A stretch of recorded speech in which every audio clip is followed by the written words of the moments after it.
തൃക്കാക്കര ഉപതെരഞ്ഞെടുപ്പിൽ പോരിനിറങ്ങാൻ എൻ.ഡി.എ പരമ്പരാഗതമായി കോൺഗ്രസിനെ പിന്തുണയ്ക്കുന്ന മണ്ഡലത്തിൽ നേട്ടമുണ്ടാക്കാനാകുമെന്നാണ് വിലയിരുത്തൽ.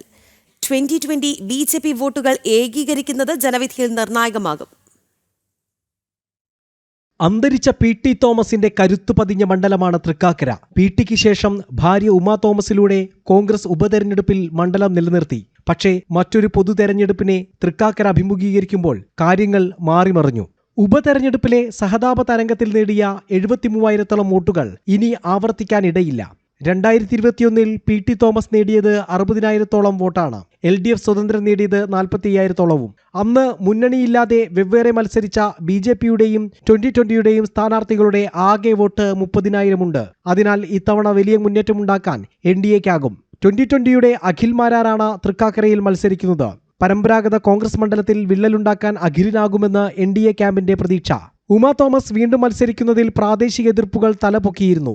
എക്കാലവും സ്വതന്ത്ര സ്ഥാനാർത്ഥിക്ക് വോട്ട് ചെയ്യേണ്ട ഗതികേടായിരുന്നു മണ്ഡലത്തിൽ CPM-നുണ്ടായിരുന്നത്. ഇത്തവണ സ്വന്തം സ്ഥാനാർത്ഥി വേണമെന്ന പ്രാദേശിക വികാരം മാനിച്ച് CPM ജില്ലാ സെക്രട്ടേറിയറ്റ് അംഗം പുഷ്പദാസിനാണ് സ്ഥാനാർത്ഥിത്വം നൽകിയിരിക്കുന്നത്. ചിഹ്നം ലഭിച്ചെങ്കിലും സ്ഥാനാർത്ഥി അപ്രസക്തയാണെന്ന വിമർശനം ഇതോടെ ശക്തമായി. ഇടത് വലതു മുന്നണികൾക്കെതിരെയുള്ള പൊതുവികാരവും സ്ഥാനാർത്ഥികൾക്കെതിരെയുള്ള പ്രാദേശിക എതിർപ്പുകളും അഖിൽ മാരാറിനെ പോലുള്ള ശക്തനായ സ്ഥാനാർത്ഥിക്ക് അനുകൂലമായി മാറാം. ജനം, കൊച്ചി.